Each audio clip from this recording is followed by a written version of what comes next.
ಯಶಸ್ವಿಯಾಗಿ ನಡೆದ ಪೋಷಕರ ಸಭೆ. ತರೀಕೆರೆ. ನಮ್ಮೆಲ್ಲ ಸಿಬ್ಬಂದಿಗಳು, ಮಕ್ಕಳು, ಪೋಷಕರ ಸಹಕಾರ ಪಡೆದು ವಸತಿ ಶಾಲೆ ಅಭಿವೃದ್ಧಿ, ಮಕ್ಕಳ ಶಿಕ್ಷಣಕ್ಕೆ ಒತ್ತು ನೀಡುವೆ. ಪೋಷಕರ ಸಮಿತಿ ರಚನೆ. ಪ್ರಾಂಶುಪಾಲೆ ದೀಪಾ ಎನ್. ತರೀಕೆರೆ ತಾಲೂಕು ಎಚ್. ರಂಗಾಪುರ, ದೂರನಾಳು, ಕಿತ್ತೂರು ರಾಣಿ ಚೆನ್ನಮ್ಮ ವಸತಿ ಶಾಲೆಯಲ್ಲಿ ಪೋಷಕರ ಸಭೆಯನ್ನು ಪ್ರಾಂಶುಪಾಲರಾದ ದೀಪಾ ಎನ್ ರವರ ಅಧ್ಯಕ್ಷತೆಯಲ್ಲಿ ಯಶಸ್ವಿಯಾಗಿ ನಡೆಯಿತು. ಮಕ್ಕಳು ಹಾಗೂ ಪೋಷಕರನ್ನು ಕುರಿತು ಮಾತನಾಡಿದ ಪ್ರಾಂಶುಪಾಲರು, ಈ ಹಿಂದೆ ಈ ವಸತಿ ಶಾಲೆಯಲ್ಲಿ ಅನೇಕ ರೀತಿಯಾದ ಘಟನೆಗಳು ನಡೆದಿದ್ದು ಅವುಗಳ ಬಗ್ಗೆ ಯೋಚನೆ ಮಾಡುವುದು, ಭಯಪಡುವುದು ಬೇಡ. ಮುಂದೆ ಆಗಬೇಕಾಗಿರುವ ಅಭಿವೃದ್ಧಿ ಕೆಲಸಗಳನ್ನು ಹಾಗೂ ಈ ಶಾಲೆಯಲ್ಲಿ 100ಕ್ಕೆ 100ರಷ್ಟು ಫಲಿತಾಂಶ ಬರುವ ನಿಟ್ಟಿನಲ್ಲಿ ಶಾಲೆಯ ಎಲ್ಲಾ ಸಿಬ್ಬಂದಿಗಳು, ಮಕ್ಕಳು ಹಾಗೂ ಪೋಷಕರ ಸಹಕಾರದಿಂದ ಯಶಸ್ವಿಗೊಳಿಸಲು ನಿಮ್ಮೆಲ್ಲರ ಸಹಕಾರ ಅತ್ಯಗತ್ಯವಾಗಿದ್ದು, ಪ್ರತಿಯೊಬ್ಬ ಪೋಷಕರು ಸಹ ತಮ್ಮ ತಮ್ಮ ಮನೆಯ ರೀತಿಯೇ ಸೊನ್ನೆದು ಭಾವಿಸಿ ಯಶಸ್ವಿಗೊಳಿಸೋಣ. ಈ ವಸತಿ ಶಾಲೆಯನ್ನು ಮಾದರಿ ವಸತಿ ಶಾಲೆಯಾಗಿ ಮುನ್ನಡೆಸೋಣ ಹಾಗೂ ಇಲ್ಲಿ ಕೇವಲ 7 ಜನ ಹೊರಗುತ್ತಿಗೆ ನೌಕರರು ಅತಿ ಹೆಚ್ಚಿನ ಒತ್ತಡದಿಂದ ಕೆಲಸ ನಿರ್ವಹಿಸುತ್ತಿದ್ದು ಅವರಿಗೂ ಎಲ್ಲರೂ ಸಹ ಸಹಕಾರ ನೀಡಬೇಕು. ಎಲ್ಲ ಶಿಕ್ಷಕರಿಗೂ ಸಹ ಮಕ್ಕಳು ಹಾಗೂ ಪೋಷಕರು ಕೈಜೋಡಿಸಬೇಕು. ಎಲ್ಲ ಶಿಕ್ಷಕರು ಗುಣಮಟ್ಟದಲ್ಲಿ ಪಾಠ ಮಾಡುತ್ತಿದ್ದು ಕಲಿಕೆಗೆ ಮಕ್ಕಳು ಒತ್ತು ನೀಡಬೇಕಿದೆ ಹಾಗೂ ಈ ವಸತಿ ಶಾಲೆಯಲ್ಲಿ ಆತ್ಮೀಯರಾದ ವಿನಯರವರ ಸಹಕಾರದಿಂದ ಕಂಪ್ಯೂಟರ್ ಲ್ಯಾಬ್ ಮಾಡುತ್ತಿದ್ದು ಎಲ್ಲ ಪೋಷಕರು ಸಹಕಾರ ನೀಡಿದರೆ ಮಕ್ಕಳ ಕಂಪ್ಯೂಟರ್ ಕಲಿಕೆಗೆ ಉತ್ತಮ ಶಿಕ್ಷಣ ದೊರೆಯುತ್ತದೆ ಹಾಗೂ ಇಲಾಖೆ ಹಾಗೂ ಬಿಎಸ್ಎನ್ಎಲ್ ಒಪ್ಪಂದದಂತೆ ಲ್ಯಾಂಡ್ ಲೈನ್ ಫೋನ್ ಅಳವಡಿಸುವುದರಿಂದ ತಮ್ಮ ಮಕ್ಕಳ ಜೊತೆ 5 ನಿಮಿಷ ಮಾತನಾಡಬಹುದು. ಅದಕ್ಕೆ ಸಂಬಂಧಿಸಿದಂತೆ ರಿಚಾರ್ಜ್ ಕೂಪನ್ ಅನ್ನು ಪಡೆಯಬೇಕು ಎಂದು ಹೇಳಿದರು. ಪೋಷಕರು ಪ್ರಾಂಶುಪಾಲರು ಹೇಳಿದವು ಉತ್ತಮ ಸಲಹೆಯಾಗಿದ್ದು ಎಲ್ಲರೂ ಮನಸ್ಫೂರ್ತಿಯಾಗಿ ಒಪ್ಪಿಕೊಂಡರು ಹಾಗೂ ಪ್ರಪ್ರಥಮ ಬಾರಿಗೆ ಈ ರೀತಿಯ ಪೋಷಕರ ಸಭೆಯನ್ನು ಯಶಸ್ವಿಯಾಗಿ ಮಾಡಿದ್ದಕ್ಕೆ ಹಾಗೂ ಮಧ್ಯಾಹ್ನ ಸಿಹಿ ಮತ್ತು ಪಲಾವು ಮಾಡಿಸಿರುವುದಕ್ಕೆ ಪ್ರಾಂಶುಪಾಲರಿಗೆ ಹಾಗೂ ಎಲ್ಲಾ ಸಿಬ್ಬಂದಿಗಳಿಗೆ ಅಭಿನಂದನೆಯನ್ನು ಪೋಷಕರು ತಿಳಿಸಿದರು. ಮಕ್ಕಳ ಶಿಸ್ತು ಬಗ್ಗೆ, ಇಲಾಖಾ ನಿಯಮಗಳ ಬಗ್ಗೆ ಅನುಷಾ, ಭವ್ಯ, ಶಶಿಕುಮಾರ್ ಮಾತನಾಡಿದರು. ಪಲ್ಲವಿ ಸ್ವಾಗತಿಸಿ, ಭರತ್ ನಿರೂಪಿಸಿ, ಸೌಮ್ಯ ವಂದಿಸಿದರು. ಅದನ್ನೆಲ್ಲ ಸರಿ ಮಾಡಿಸ್ತಿದ್ದೀವಿ. ನಾಳೆ ಬರಕ್ಕಿದ್ದೀವಿ ಕಂಪನಿಯವರಿಗೆ. ಒಂದೊಂದೇ ವ್ಯವಸ್ಥೆ ಮಾಡ್ತೀವಿ. ಒಂದೇ ಸರಿ ಎಲ್ಲರೂ ಮಾಡೋದಕ್ಕೆ ಆಗೋದಿಲ್ಲ.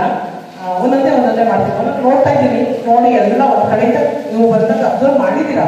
ಸುಮಾರು ಸ್ವಲ್ಪ ಕ್ಲೀನ್ಗಳು ಎಲ್ಲ ಮಾಡಿಸ್ತಿದ್ದೀವಿ, ಎಲ್ಲ ಮಾಡ್ತಾ ಇದ್ದೀವಿ. ಪ್ಲಂಬರ್ ಕೆಲಸಗಳು ಆಗುತ್ತೆ, ಅದನ್ನ ಎಲೆಕ್ಟ್ರಿಷಿಯನ್ಸ್ ಆಗಿದೆ. ಮತ್ತು ಇನ್ನೂ ಸೋಲಾರ್ಸ್ ಏನೋ ಮಾಡಿಸಿದಾರಂತೆ. ನೋಡ್ತಾ ಇದ್ದೀನಿ. ಒಂದೊಂದೇ ಚೆಕ್ ಮಾಡಿಸ್ತೀನಿ. ಯಾವ್ದಾದ್ರು ಪ್ರಾಬ್ಲಮ್ಸ್ ಇದ್ರೆ ಆವಾಗಲೇ ಅದು ಸಂಬಂಧಪಟ್ಟವರಿಗೆ ನಾವು ಇನ್ಫಾರ್ಮ್ ಮಾಡಿ ಕಳಿಸಿ ರಿಪೇರಿಯನ್ನು ಮಾಡಿಸ್ತಾ ಇದ್ದೀವಿ. ನೆನ್ನೆ ನೋಡಿದ್ರಲ್ಲ ಎಲೆಕ್ಟ್ರಿಷಿಯನ್ ವರ್ಕ್ ಆಗಿತ್ತಲ್ಲ, ಮಾಡಿ ಬೆಳಗಿನ ಸಂಜೆವರೆಗೂ ಪಾಪ ಮಾಡಿದ್ದಾರೆ. ಸರಿಯಾದರೆ ಆ ಕಡೆ ಕೈ ಕಾಲೆಲ್ಲ ಸ್ವಲ್ಪ ಕಜ್ಜಿ ಥರ ಎಲ್ಲ ಆಗಿದೆ. ನಮ್ಗೆ ಗೊತ್ತಾಯ್ತು ಇದಿದೆ ಸಮಸ್ಯೆ ಅಂತೇಳಿ. ನನ್ನ ಗಮನಕ್ಕೆ ಬಂದಿದೆ. ಅದು MLS ಸಿಕ್ಕಿಲ್ಲ ನನಗೆ. ಹಾಗಾಗಿ ನಾನು ಈಗ ಪೋಷಕರು ಕಮಿಟಿ ಮಾಡ್ಕೊಂಡಿದ್ದೀವಲ್ಲ, ಈಗ ಅವ್ರನ್ನ ಸಪೋರ್ಟಿವ್ ಆಗಿ ತಗೊಂಡು MLS ಹತ್ರ ಮೀಟಿಂಗ್ ಮಾಡಿ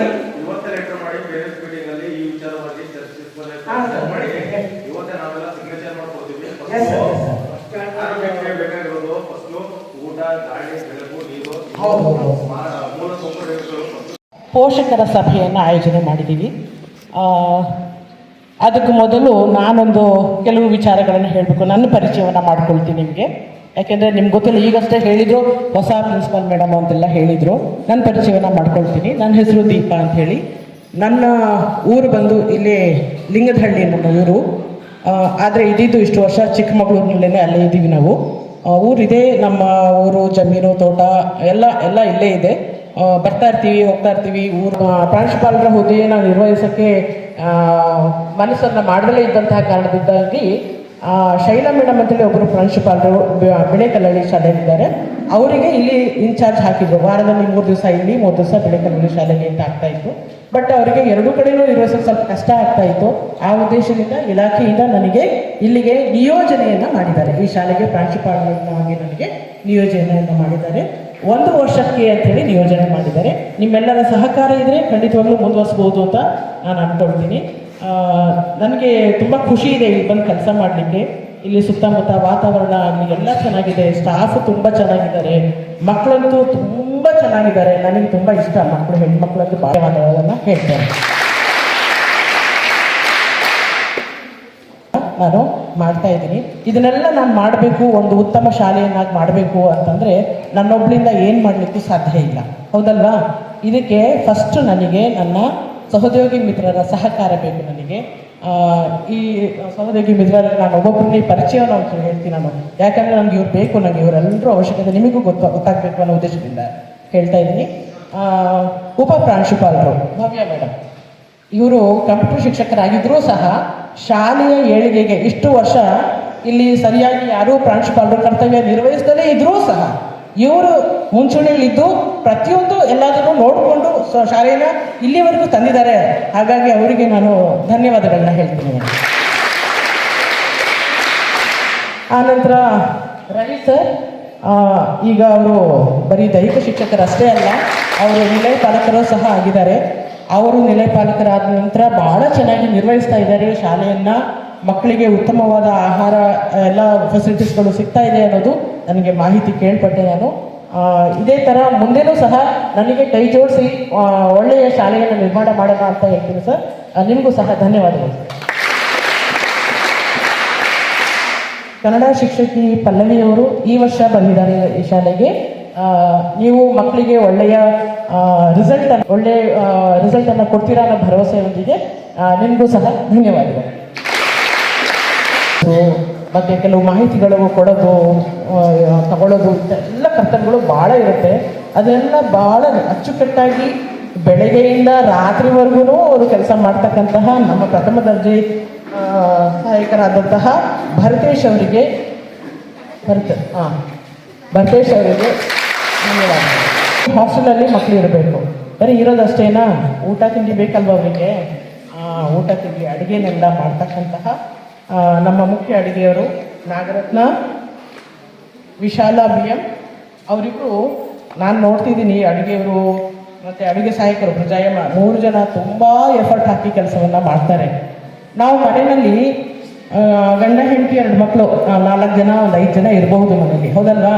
5 ಜನಕ್ಕೆ ಮನೆ ಅದೇ ಊಟವನ್ನು ಆ ಟೈಮಿಗೆ ಕರೆಕ್ಟಾಗಿ ಆ ಸಮಯವನ್ನು ಒಂದು ಚೂರು ವ್ಯತ್ಯಾಸವನ್ನು ಮಾಡ್ದಲೇ ಮಕ್ಕಳಿಗೆ ಸಮಯಕ್ಕೆ ಸರಿಯಾಗಿ ರುಚಿಯಾದ ಶುಚಿಯಾದ ಊಟವನ್ನು ಅಡುಗೆಯನ್ನು ಮಾಡಿ ಬಡಿಸ್ತಕ್ಕಂತಹ ನಮ್ಮೆಲ್ಲ ಅಡುಗೆ ಸಿಬ್ಬಂದಿಯವರಿಗೆ ನನ್ನ ಪರವಾಗಿ ಮತ್ತು ಎಲ್ಲ ಪೋಷಕರು, ವಿದ್ಯಾರ್ಥಿಗಳು, ಎಲ್ಲ ಸಿಬ್ಬಂದಿಗಳ ಪರವಾಗಿ ಅವರಿಗೂ ಸಹ ನಾನು ಧನ್ಯವಾದಗಳನ್ನ ಹೇಳ್ತೇನೆ. ಕೆಲಸವನ್ನು ಏನು ಮಾಡಬೇಕು ಎಲ್ಲದನ್ನು ಮಾಡ್ತೀನಿ ಸರ್. ಇದು ಇವತ್ತು ಏನಿದೆ, ಇಷ್ಟು ದಿವಸ ಏನಾಗಿತ್ತು ಅದು ಬೇಡ ನಮಗೆ. ಈಗೆಲ್ಲ ಬದಲಾವಣೆಗಳ ಮಾಡೋಣ, ಚೇಂಜಸ್ ಮಾಡೋಣ, ಎಲ್ಲ ಚೆನ್ನಾಗಿ ಮಾಡ್ಕೊಂಡು ಹೋಗೋಣ ಅನ್ನೋ ಉದ್ದೇಶ ಅಷ್ಟೇ ನನ್ನದು, ಆಯಿತಾ? ಇದ್ರ ಜೊತೆಗೆ ನಮ್ಮ ಇಲಾಖೆಯಿಂದ ಕೇವಲ 2 ಕೊಟ್ಟಿದ್ದಾರೆ ನಮಗೆ, 2 ಸ್ವಚ್ಛತಾ ಸಿಬ್ಬಂದಿಗಳು. ನಮ್ಮದು ಶಾಲೆ ಇರೋದು 10 ಎಕರೆ ಬೌಂಡ್ರಿ. ಇದು 2 ಹೆಂಗೆ ಮಾಡ್ಲಿಕ್ಕೆ ಸಾಧ್ಯ ಆಗುತ್ತೆ? ತುಂಬ ಕಷ್ಟ ಇದೆ. ಹಾಗಾಗಿ ನಾವು ಈ ಸ್ವಚ್ಛತಾ ಸಿಬ್ಬಂದಿಗಳು ಅವರ ಹಾಸ್ಟೆಲ್ಗಳು ಇಲ್ಲೆಲ್ಲ ಕ್ಲೀನ್ ಮಾಡಿಕೊಂಡು ಮತ್ತೆ ಅಡುಗೆ ಮನೆಗೂ ಕಳಿಸ್ತೀವಿ. ಅವರಿಗೆ 4 ಹೊತ್ತು ಮಾಡಲಿಕ್ಕೆ ಸ್ವಲ್ಪ ಕಷ್ಟ ಆಗುತ್ತೆ. ಸೊ ಅವರಿಗೆ ನಾವು ಅಡುಗೆ ಮನೆ ಕೆಲಸಗಳನ್ನು ಸಹ ನಾವು ಸ್ವಲ್ಪ ನಿರ್ವಹಿಸೋಕ್ಕೆ ಅವರಿಗೆ ಹೇಳಿದ್ದೀವಿ. ಆ ಸ್ವಚ್ಛತಾ ಸಿಬ್ಬಂದಿಗಳು ಒಬ್ಬರು ಸುಧಾ ಅಂತ ಒಬ್ಬರು ಇದ್ದಾರೆ, ಇನ್ನೊಬ್ಬರು ಸವಿತಾ ಅಂತಿದ್ದಾರೆ. ನಾನು ಪ್ರತಿ ಹಾಸ್ಟೆಲ್ಗೂ ವಿಸಿಟ್ ಮಾಡಿದ್ದೀನಿ. ಮತ್ತು ಒಳಗಡೆ ಟಾಯ್ಲೆಟ್, ಬಾತ್ರೂಮ್ಸ್ ಪ್ರತಿಯೊಂದು ಎಲ್ಲ ಹೋಗ್ತೀನಿ. ನಾನು ಎಲ್ಲ ಕಡೆನೂ ಹೋಗ್ತೀನಿ, ಅಲ್ಲೆಲ್ಲ ಹೋಗಿ ನೋಡಿದ್ದೀನಿ. ಫಸ್ಟು ಮಕ್ಕಳದ್ದು ಒಂದೊಂದು ತಪ್ಪುಗಳಿದೆ. ಶಾಂಪೂ ಪ್ಯಾಕೆಟ್ಸು ಎಲ್ಲದು ಅಲ್ಲಲ್ಲಿ ಬಿಸಾಕಿ ಬರ್ತಾರೆ, ಅಲ್ಲಿ ಡಸ್ಟ್ಬಿನ್ಸ್ಗಳೆಲ್ಲ ಇದ್ರೂ ತಗೊಂಡು ಹಾಕೋದಿಲ್ಲ. ನಿನ್ನೆ ದಿವಸ ಎಲ್ಲ ಹೇಳಿದ್ದೀವಿ, ಅದಕ್ಕೆ ಆ ಮಕ್ಕಳು ಕಸ ಹಾಕೋದು, ಹೌದಲ್ವಾ? ಈಗಷ್ಟೇ ನಮ್ಮ ಮೇಡಮ್ ಓದಿದ್ರು ನಮ್ಮ ಶಾಲೆಯ ನಿಯಮಗಳು, ನಮ್ಮ ಇಲಾಖೆಯಿಂದ ಬಂದಿರತಕ್ಕಂತಹ ನಿಯಮಗಳ ಬಗ್ಗೆ ನಿಮಗೆಲ್ಲ ಹೇಳಿದ್ದಾರೆ. ಆ ನಿಯಮದಲ್ಲಿ ಹೊರಗಿನ ತಿಂಡಿ ತಿನಿಸುಗಳಿಗೆ ಅವಕಾಶ ಇಲ್ಲ ಅಂತ ಹೇಳಿದ್ದಾರೆ ತಾನೆ, ಆಯಿತಾ? ಇದು ನಿಮಗೆಲ್ಲ ಕೇಳಿಸ್ಕೊಂಡಿದ್ದೀರಲ್ಲ. ದಯವಿಟ್ಟು ಇನ್ಮೇಲೆ ಯಾರೂ ಸಹ ಈ ಥರ ತಿಂಡಿಗಳನ್ನೆಲ್ಲ ತಂದು ಕೊಡಬೇಡಿ. ನಾವು ಇಲ್ಲಿನ ಫುಡ್ಡು ಕರೆಕ್ಟಾಗಿ ಅವ್ರು ತಿಂದರೆ ಎಲ್ಲ ಹೆಲ್ತಿಯಾಗಿರ್ತಾರೆ. ಈ ಥರದ್ದೆಲ್ಲ ತಿಂದರೆ ಆರೋಗ್ಯ ಹಾಳಾಗುತ್ತೆ. ಮೊನ್ನೆ ಒಂದ್ಸರಿ ನಾನು ಬಂದು ಸ್ಟಾರ್ಟಿಂಗಲ್ಲೇ ಅನಿಸುತ್ತೆ, ಒಬ್ಬಳು ಯಾರೋ ಹುಡುಗಿ ಚಿಪ್ಸ್ ತಗೊಂಡು ಬಂದಿದ್ಲು. ಶಶಿ ಸರ್ ಅದನ್ನು ಸೀಸ್ ಮಾಡಿದರು. ತಗೊಂಬ ಇಲ್ಲಿ ನೋಡೋಣ ಅಂತ ಅದನ್ನು ಪ್ಯಾಕೆಟ್ ಓಪನ್ ಮಾಡಿ ಅದು ನೋಡ್ತೀವಿ, ಅದು ಒಂಥರ ಮುಗ್ಗು ವಾಸನೆ ಬರ್ತಾಯಿದೆ. ಎಣ್ಣೆ ಯಾವುದೋ ಕಾಲದಲ್ಲಿ ಅದು ಕರೆದಿರ್ತಕ್ಕಂಥದ್ದು. ಸ್ಕೂಲಲ್ಲಿ ಊಟ ಚೆನ್ನಾಗಿಲ್ಲ, ಅಲ್ಲೇನೋ ಫುಡ್ ಪಾಯ್ಸನಿಂಗ್ ಆಗಿದೆ ಅಂತ ಹೇಳ್ಬಿಟ್ಟು ನಮ್ಮ ಮೇಲೆ ಆರೋಪಗಳು ಬರುತ್ತೆ. ದಯವಿಟ್ಟು ಇಂಥದಕ್ಕೆ ಅವಕಾಶವನ್ನು ಕೊಡಬೇಡಿ. ಇನ್ಮೇಲೆ ಯಾರೂ ಸಹ ತಿಂಡಿ ತಿನಿಸುಗಳನ್ನು ನೀವು ಮಕ್ಕಳಿಗೆ ಈ ಥರ ಹೊರಗಡೆನ ಏನೂ ತಂದು ಕೊಡಬೇಡಿ, ಅರ್ಥ ಆಯ್ತಾ? ಹಂಗೆ ಏನೋ ತಿನ್ನಿಸ್ಬೇಕು ಅಂದರೆ ನೀವು ನಿಮ್ಮ ಮನೆಗೆ ಹೋಗ್ತಿರಲ್ವ, ಆವಾಗ ಕರ್ಕೊಂಡೋಗಿ ತಿನ್ನಿಸಿ. ಆ ನಾಮಿನೇಷನ್ ವಾರ ನಿಮ್ಮೆಲ್ರಿಗೂ ಬರಲಿಕ್ಕೆ, ಭೇಟಿ ಮಾಡಲಿಕ್ಕೆ ಅಂತ ಅವಕಾಶ ಇರೋದು ಇಲಾಖೆಯಿಂದ. ಬಟ್ ಇಲ್ಲಿ ನಾನು ನೋಡ್ತಾ ಇದ್ದೀನಿ, ದಿನ ಬರ್ತಾರೆ. ದಿವಸ ಬರೋ ಹಾಗೆ ಇಲ್ಲ. ಆ ಥರ ಬಂದರೆ ಏನಾಗುತ್ತೆ ಅಂತ ಹೇಳ್ತೀನಿ ಕೇಳಿ. ಈಗ ಮಗು ಪಾಠ ಕೇಳ್ತಾ ಇರುತ್ತೆ, ಟೀಚರು ಒಂದು ಹಂತಕ್ಕೆ ಮಕ್ಕಳನ್ನ ಅವ್ರ ಕಡೆಗೆ ಅಟ್ರಾಕ್ಟ್ ಮಾಡ್ಕೊಂಡು ಪಾಠವನ್ನು ಮಾಡ್ತಾ ಇರ್ತಾರೆ. ಅದೇ ಸಮಯದಲ್ಲಿ ಯಾವುದೋ ಒಬ್ಬರು ಪೇರೆಂಟ್ ಬರ್ತಾರೆ, ಕಿಟಕಿಯಲ್ಲಿ ಒಂದು ಮಗು ಇರ್ತದೆ, ಇಳುಕಿ ನೋಡುತ್ತೆ ಆ ಮಗು. ಆ ನೋಡಿದ ತಕ್ಷಣ ಆವಾಗ ಅವ್ರಿಗೆ ಅನಿಸುತ್ತೆ ಆ ಮಗುಗೆ, ಹೇ ಭಾರಿ ನಿನ್ನ ಪೇರೆಂಟ್ಸ್ ಬಂದರು ಅಂತ ಹಂಗೆ ಸ್ಪ್ರೆಡ್ ಆಗ್ತಾ ಹೋಗುತ್ತಲ್ಲ, ಎಲ್ಲ ಇಡೀ ಕ್ಲಾಸು ರೂಮಲ್ಲಿ ಶುರುವಾಗುತ್ತೆ. ಅದು ಆವಾಗ ಮಕ್ಕಳು ಪಾಠದ ಗಮನ ಅಲ್ಲಿ ಇರೋದೇ ಇಲ್ಲ. ಎಷ್ಟು ಟೀಚರ್ಸ್ ಪಾಠ ಮಾಡಿ ಎಷ್ಟು ಹೊಡ್ಕೊಂಡು ಏನು ಪ್ರಯೋಜನ ಬಂತು ಅಲ್ವಾ? ಪಾಠ ಅರ್ಥನೇ ಆಗಲ್ಲ ಅವರಿಗೆ. ಮತ್ತೆ ಹೇಳ್ತಾರೆ ನನಗೆ ಆ ಸಬ್ಜೆಕ್ಟ್ ಅರ್ಥ ಆಗಲ್ಲ, ಈ ಸಬ್ಜೆಕ್ಟ್ ಅರ್ಥ ಆಗಲ್ಲ. ಗಮನ ಇಟ್ಟು ಫಸ್ಟ್ ಪಾಠವನ್ನು ಕೇಳಿದರೆ ಖಂಡಿತವಾಗ್ಲೂ ಎಲ್ಲ ಅರ್ಥ ಆಗುತ್ತೆ. ಗಮನ ಎಲ್ಲೆಲ್ಲೋ ಇರಬಾರ್ದು. ಎಲ್ಲೆಲ್ಲೋ ಹೋಗೋಕ್ಕೆ ಕಾರಣವೇ ಪೇರೆಂಟ್ಸು. ಆ ಪೇರೆಂಟ್ಸ ನೀವು ಅದಕ್ಕೆ ಯಾವಾಗಲೂ ಶಾಲೆಗೆ ಬರೋಕ್ಕೆ ಹೋಗಬೇಡಿ. ಪ್ರತಿ ತಿಂಗಳ 3ನೇ ಶನಿವಾರ ಶಾಲೆಗೆ ಬನ್ನಿ. ಅವತ್ತು ಶನಿವಾರ ದಿವಸ 3ನೇ ಶನಿವಾರ ನಾವು ಶಾಲೆಯಲ್ಲಿ ತರಗತಿಯನ್ನು ತೆಗೆದುಕೊಳ್ಳೋದಿಲ್ಲ. ಅವತ್ತು ಕ್ಲಾಸ್ ಇಲ್ಲ, ಬ್ಯಾಗ್ಲೆಸ್ ಡೇ ಅವತ್ತು ನೀವು ಬೆಳಗ್ಗೆಯಿಂದ ಬಂದರೂ ನಿಮಗೆ ಮಕ್ಕಳ ಜೊತೆಗೆ ಮಾತಾಡಲಿಕ್ಕೆ ಅವಕಾಶ ಇದೆ. ಜೊತೆಗೆ ಇನ್ನೊಂದು ಅವಕಾಶವನ್ನು ಕೊಡ್ತೀವಿ ನಾವು. ಅವತ್ತಿನ ದಿವಸ ಬೆಳಿಗ್ಗೆ ನೀವು ಬಂದು ಬೇಕಿದ್ರೆ ನೀವು ಔಟಿಂಗ್ ಕರ್ಕೊಂಡು ಹೋಗ್ಬೋದು, ಹೊರಗಡೆ ಎಲ್ಲಾದರೂ ಕರ್ಕೊಂಡು. ಪೋಷಕರಿಗೆ ನಿಮಗೆ ID ಕಾರ್ಡ್ಗಳನ್ನ ಕೊಟ್ಟಿದ್ದಾರಲ್ಲ ಪೋಷಕರಿಗೆ, 6th ಬಿಟ್ಟು ಬಾಕಿ ಎಲ್ಲ ಕ್ಲಾಸ್ಗಳು ಇದೆ ಅಲ್ಲ? ಹಾಂ, ಕೊಟ್ಟಿಲ್ವಾ? ಇಲ್ಲ ಪಾಸು. 7ನೇ ತರಗತಿಯಲ್ಲಿ ಯಾರು ಕೆಲವರು ಅವತ್ತು ಪಾಸನ್ನ ಡಿಸ್ಟ್ರಿಬ್ಯೂಟ್ ಮಾಡೋ ಸಮಯದಲ್ಲಿ ಯಾರು ಬಂದಿರಲಿಲ್ಲ, ಅವ್ರದ್ದು ಪಾಸ್ಗಳು ಇದೆ, ಶಶಿ ಸರ್ ಹತ್ರ ಇದೆ, ಅವ್ರ ಹತ್ರ ಕಲೆಕ್ಟ್ ಮಾಡ್ಕೊಳ್ಳಿ ಆಯಿತಾ? ಆ ಪಾಸ್ ಇಟ್ಕೊಂಡು ಬಂದವರಿಗೆ ನಮ್ಮ ಮೊಬೈಲಲ್ಲಿ ಫೋಟೋ ತಗೊಂಡು ಬಂದು ಪಾಸಿಂದು ತೋರಿಸಿದ್ರೆ ನಾವು ಬಿಡೋದಿಲ್ಲ. ಪಾಸ್ನೇ ತೊಗೊಂಡು ಬರಬೇಕು. ಆ ಪಾಸಿನ ಹೋಲ್ಡರ್ ಯಾರಿದ್ದೀರಾ ಅವರೇ ಪಾಸ್ ತೊಗೊಂಡು ಬಂದರೆ ನಾವು ಅವಕಾಶವನ್ನು ಕೊಡ್ತೀವಿ. ಇನ್ನು ಉಳಿದಂತೆ ಬಾಕಿ ಅಂತ ಎಲ್ಲ ಗೇಟ್ ಲಾಕ್ ಆಗಿರುತ್ತೆ, ಅಲ್ಲಿ ಓಪನ್ ಮಾಡೋದಿಲ್ಲ ನಾವು ಗೇಟು. ಅಲ್ಲಿ ಅಕಸ್ಮಾತ್ ಅಂತ ಏನಾದ್ರು ಎಮರ್ಜೆನ್ಸಿ ಇತ್ತು, ಬರಲೇಬೇಕಾಯಿತು ಅಂಥ ಸಂದರ್ಭಗಳು ಇದ್ದಾಗ ಅಲ್ಲಿ ಗೇಟಲ್ಲಿ ನಾವು ನಮ್ಮ ಅಟೆಂಡರ್ ಮತ್ತು ವಾಚ್ಮನ್ ಇಬ್ಬರದ್ದು ಫೋನ್ ನಂಬರ್ಗಳನ್ನ ಅಲ್ಲಿ ಹಾಕಿರ್ತೀವಿ ನಾವು, ಆಯಿತಾ? ಅಲ್ಲಿಂದ ಒಂದು ಫೋನ್ ಮಾಡಿ ನಾವು ಗೇಟ್ ಓಪನ್ ಮಾಡ್ತೀವಿ ನಾವು.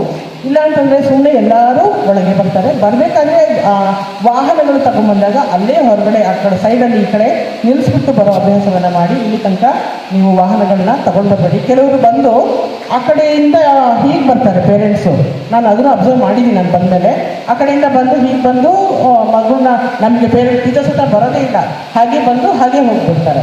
ಅದಕ್ಕೆ ದಯವಿಟ್ಟು ಯಾರು ಆ ಕಡೆಯಿಂದ ಬರಬೇಡಿ. ಮಕ್ಕಳನ್ನ ಭೇಟಿ ಮಾಡಬೇಕಾದ್ರೆ ಶಾಲೆಯ ಸಿಬ್ಬಂದಿಗಳನ್ನು ಮಾತಾಡಿಸಿ ಅವರ ಪರ್ಮಿಷನ್ ತಗೊಂಡೇ ನೀವು ಮಕ್ಕಳನ್ನ ಮಾತಾಡಿಸ್ಬೇಕು. ಹಾಗೆ ಮಾತಾಡ್ಸೋಕ್ಕೆ ಹೋಗ್ಬಿಡಿ. ಯಾಕೆಂದರೆ ಪ್ರೈವೇಟ್ ಶಾಲೆಗಳಿಗೆ ಕಾರ್ಪೊರೇಟ್ ಶಾಲೆಗಳಿಗೆ ಸಪೋರ್ಟ್ ಮಾಡಿದಾಗ ನನಗೆ ಸಪೋರ್ಟ್ ಮಾಡಬಾರ್ದು. ಸಪೋರ್ಟ್ ಮಾಡಿದ್ರೆ ಖಂಡಿತ ಮಾಡ್ಬೋದು. ಅದಕ್ಕೆ ಮೇಡಮ್ ನಾವೆಲ್ಲ ಏನ್ ಮಾಡಿದೀವಿ ಅಂತಂದ್ರೆ, ನೀವೆಲ್ಲ ಗ್ರೂಪಲ್ಲೆಲ್ಲ ನಂಬರೆಲ್ಲ ಆ್ಯಡ್ ಮಾಡಿದ್ದೀರಾ. 250 ಏನ್ ಮಕ್ಕಳಿದಾರೋ 250 ಮಕ್ಕಳಿಗೂ ಗ್ರೂಪ್ ಮಾಡಿದ್ರಾ. ಇದಕ್ಕೆಲ್ಲ ಮೆಸೇಜ್ ಹೋಗುತ್ತೆ. ನೀವು ಎಷ್ಟು ಮೆಸೇಜ್ ಟೈಪ್ ಮಾಡ್ಬೇಕಾದ್ರೆ ಯಾವ ಪೇರೆಂಟ್ಸ್ ಬಂದಿಲ್ಲ ಅವರು ಮುಂದಿನ ಮೀಟಿಂಗ್ಗೆ ಖಂಡಿತ ಬರಬೇಕು. ಆದ್ರೆ ಇನ್ನು 2 ತಿಂಗಳು ಬಿಟ್ಟು ನೀವು ನಿಮ್ಮ ಅಧ್ಯಕ್ಷತೆಯಲ್ಲಿ ಮತ್ತೆ ಇನ್ನೊಂದು ಮೀಟಿಂಗ್ ಪರವಾಗಿ ಹೇಳ್ತೀನಿ. 2 ತಿಂಗಳು ಬಿಟ್ಟು ಮತ್ತೊಂದು ಮೀಟಿಂಗ್ ಇಡಲೇಬೇಕು. ಇನ್ನೊಂದು ಮೀಟಿಂಗ್ ಇದು ಮಾಡ್ಕೊಳ್ಬೇಕು. ಅವಾಗ ನಮಗೆ ಮಕ್ಕಳ ಬಗ್ಗೆ, ಅವ್ರ ಸೋಷಿಯಲ್ ಬಗ್ಗೆ, ಅವ್ರ ಎಜುಕೇಶನ್ ಬಗ್ಗೆ, ಅವ್ರ ಸ್ವಚ್ಛತೆ ಬಗ್ಗೆ ನಮಗೆ ಹೆಚ್ಚಿನ ಮಾಹಿತಿ ಸಿಗುತ್ತೆ ಅಂತ ಹೇಳ್ಬಿಟ್ಟು ನಮಗೆ ಗಮನ ಬರಲಿ ಅಂತ ಕೇಳ್ಕೊಳ್ತೀವಿ. ಆಯ್ತು ಸರ್, ಖಂಡಿತವಾಗಿ ಮಾಡ್ತೀವಿ. ಬರೀತೀವಿ ಸರ್, ನಿಮ್ಮ ಸಹಿಗಳನ್ನ ತಗೊಳ್ತೀವಿ. ಶಾಲೆಯಲ್ಲಿ ನಡೀತಕ್ಕಂತಹ ಕೆಲವು ಕಾರ್ಯಕ್ರಮಗಳೇನಿರ್ತವೆ ಅದರ ತಯಾರಿಗಳನ್ನು ಮಾಡ್ತಾರೆ. ಅದರಂತೆ ಪ್ರತಿ ದಿವಸ ಒಬ್ಬರು ಟೀಚರ್ಸು ನಮ್ಮಲ್ಲಿ STI student study time in charge ಅಂತೇಳಿ ಒಂದು ನಾವು ಮಾಡ್ತಾ ಇದ್ದೀವಿ. ಸ್ಟೂಡೆಂಟ್ ಸ್ಟಡಿ ಟೈಮ್ ಇನ್ಚಾರ್ಜ್ ಅಂತೇಳಿ ಆ ಟೈಮಲ್ಲಿ ಮಕ್ಕಳಿಗೆ ಓದಿಸ್ತಾರೆ. ನೀವು ಮನೇಲಿದ್ರೆ ದೇಶಗಳ ಮಕ್ಕಳಿಗೆ ಏನ್ ಮಾಡ್ತೀರಾ? ನೀವು ಮನೆ ಪಾಠ ಹೇಳ್ಕೊತೀರಾ ಅಥವಾ ನೀವು ಟ್ಯೂಷನ್ಸ್ ಹಾಕ್ತೀರಾ, ಹೌದಲ್ವಾ? ಆದ್ರೆ ಇಲ್ಲಿ ಮಕ್ಕಳು ಯಾರು ಟ್ಯೂಷನ್ ಮಾಡ್ತಾರೆ, ಯಾರು ಹೇಳ್ಕೊಡ್ತಾರೆ? ಸೊ ಹಾಗಾಗಿ ನಾವು ಪ್ರತಿದಿನ 2 ಅವರ್ಸ್ ಸಂಜೆ 6ರಿಂದ 8 ಗಂಟೆ ತನಕ ಮಕ್ಕಳಿಗೆ ಟೀಚರ್ಸ್ ಏನ್ ಮಾಡ್ತಾರೆ, ಪ್ರತಿ ದಿವಸ ಒಂದೊಂದು ಸಬ್ಜೆಕ್ಟ್ ಹಾಗೆ ಶಾಲೆಯಲ್ಲಿ ಟೋಟಲಿರೋ ಮಕ್ಕಳನ್ನೆಲ್ಲ ಸ್ಪೆಷಲ್ ಆಗಿ ಅವರಿಗೆ ಬರೆಯೋ ಕೌಶಲ್ಯವನ್ನ ಕಲಿಸೋದು, ಓದಿಸೋದು, ಇಂಪಾರ್ಟೆಂಟ್ ಯಾವುದು ಅದನ್ನು ಕಲಿಬೇಕು ಮಾಡಬೇಕು ಅನ್ನೋದನ್ನೆಲ್ಲ ಓದಿಸ್ತಾರೆ. ಅದು ಮೊನ್ನೆಯಿಂದ ಫೋಟೋಸ್ ಸ್ಟಾರ್ಟ್ ಆಗಿದೆ ಅಂತ ನಾನು ಹೇಳಿದ್ದೀನಿ ಎಲ್ಲ ಟೀಚರ್ಸ್ಗೆ. ಪ್ರತಿ ದಿವಸ ನೀವು ಏನು ಕ್ಲಾಸ್ ಮಾಡ್ತೀರಾ, ಏನು ಮಾಡ್ತೀರಾ ಅದನ್ನ ಫೋಟೋಸ್, ನಿಮ್ದು ಫೋಟೋ ಆ ಪೇರೆಂಟ್ಸ್ ಗ್ರೂಪಿಗೆ ಹೋಗ್ಬೇಕು ಅಂತ ಹೇಳಿದ್ದೀನಿ ನಾನು.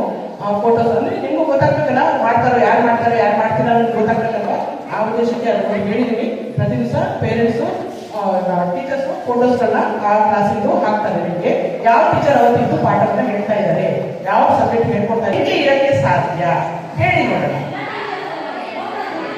ಇಲ್ಲ ಮ್ಯಾಮ್ ಆಗಲ್ಲ, ನೀವು ಆಗಲ್ಲ, ನೀವು ಬಂದು ಮಾಡಿ ನೋಡಿ, ನಿಮ್ಗೆ ಗೊತ್ತಾಗತ್ತದ. ಅವಾಗ ಅವ್ರಿಗೂ ಫ್ಯಾಮಿಲಿ ಇದೆ ಅಲ್ವಾ. ನೋಡಿ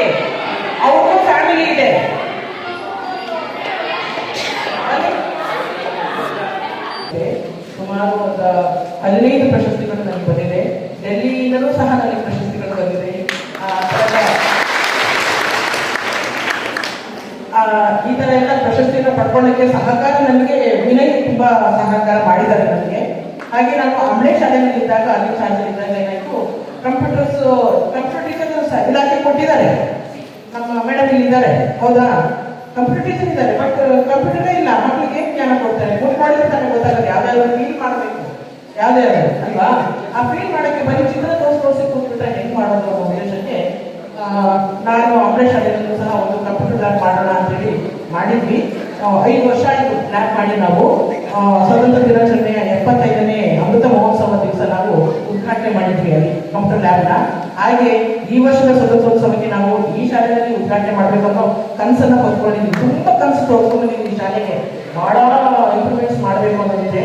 ಬೆಳಿಗ್ಗೆ ನಮ್ಮ ಹಸ್ಬೆಂಡ್ ಸಹ ಹೇಳ್ತಾ ಇದ್ರು, ನೀನು ಮಾಡು, ಚೆನ್ನಾಗಿ ಮಾಡ್ತೀಯಾ, ಮಾಡು, ಇನ್ನೂ ಕಂಟಿನ್ಯೂ ಮಾಡು, ನನ್ನ ಸಪೋರ್ಟ್ ಏನೋ ಬೇಕಾದ್ರೆ ನಾನು ಮಾಡ್ತೀನಿ ಸಪೋರ್ಟ್ ಅಂತ ಹೇಳಿ. ನನಗೆ ಫ್ಯಾಮಿಲಿನೂ ಸಹ ಸಪೋರ್ಟ್ ಇದೆ. ನನ್ನ ಮಕ್ಕಳು ಇಬ್ಬರು ಬೆಂಗಳೂರಲ್ಲಿ ಇದ್ದಾರೆ, ಅವರು ಫೋನ್ ಮಾಡ್ತಾರೆ ಅಲ್ಲಿಂದ, ಅಮ್ಮ ಅಲ್ಲಿದ್ಯಾ, ಅಲ್ಲೇ ಇದ್ದೀನಿ, ನೀವು ಪಟ್ಟಸಲ್ಲಿ ಕೂಪಿಟ ಇಲ್ಲೇ ಇದ್ದೀನಿ, ಆಯ್ತಮ್ಮ ಅದೇ ನೀನು ನಮ್ಮಿಂದ ಸ್ಕೂಲ್ ಮಕ್ಕಳನ್ನೇ ಪ್ರೀತಿ ಮಾಡೋದು, ಆಯಿತು ಅದೇ ಚೆನ್ನಾಗಿ ಮಾಡ್ಕೊಂಡು ಹೋಗ್ಬೋದು ಹೇಳೋ ಅಷ್ಟು ಮಟ್ಟಿಗೆ ನನಗೆ ಎಲ್ಲ ಕಡೆಗಳೂ ನನಗೆ ಸಪೋರ್ಟ್ ಇದೆ.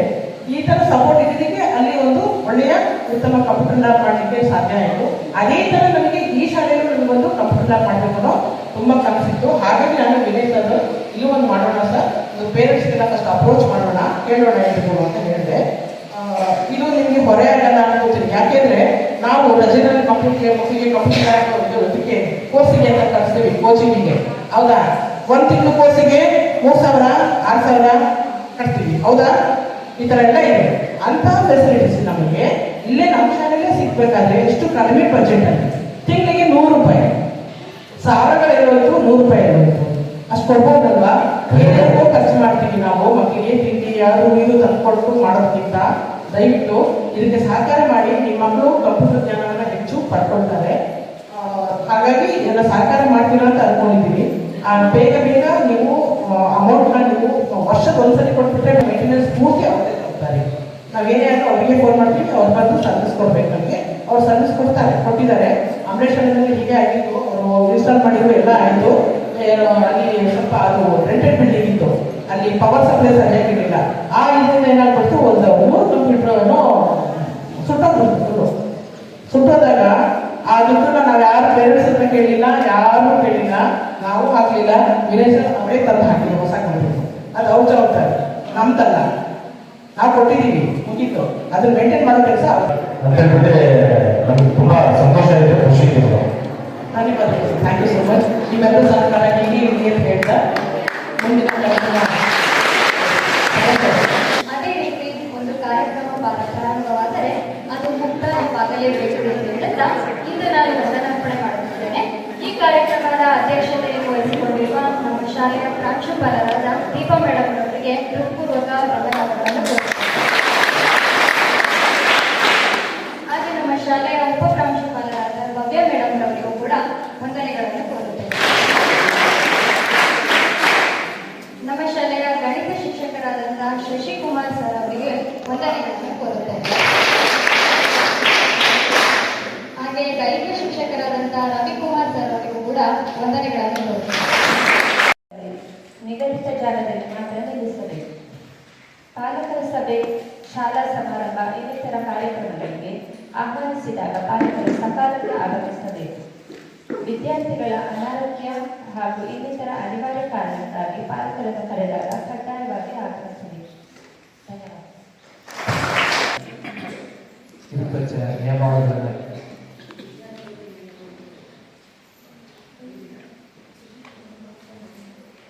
ಪೋಷಕರು ಹೇಗೆ ಇರಬೇಕು ಅನ್ನೋ ನಿಯಮಾವಳಿಗಳನ್ನ ತಿಳಿಯೋದು ಅದು ಕೇಂದ್ರ ಕಚೇರಿಯಿಂದ ನಮಗೆ ಕಳಿಸ್ಕೊಟ್ಟಿರೋದ್ರಿಂದ ಇದರ ಮಾಹಿತಿಯನ್ನು ನಾವು ಸಭೆಗೆ ಕೊಡಬೇಕಾಗಿರೋದ್ರಿಂದ ಈ ಮಾಹಿತಿಯನ್ನ ನಮ್ಮ ಶಾಲೆಯ ಹಿಂದಿ ಭಾಷಾ ಶಿಕ್ಷಕಿ ರಮೇಶ ಮೇಡಮ್ ಅವರು ತಿಳಿಸ್ಕೊಡ್ತಾರೆ. ವಿದ್ಯಾರ್ಥಿಗಳು ಈ ಕೆಳಕಂಡ ಕರ್ತವ್ಯಗಳನ್ನು ಕಾಯ ವಾಚ ಮನಸ ನಿರ್ವಹಿಸುವಲ್ಲಿ ಕ್ರಮ ಕೈಗೊಳ್ಳುವುದು ಅಗತ್ಯ. 1.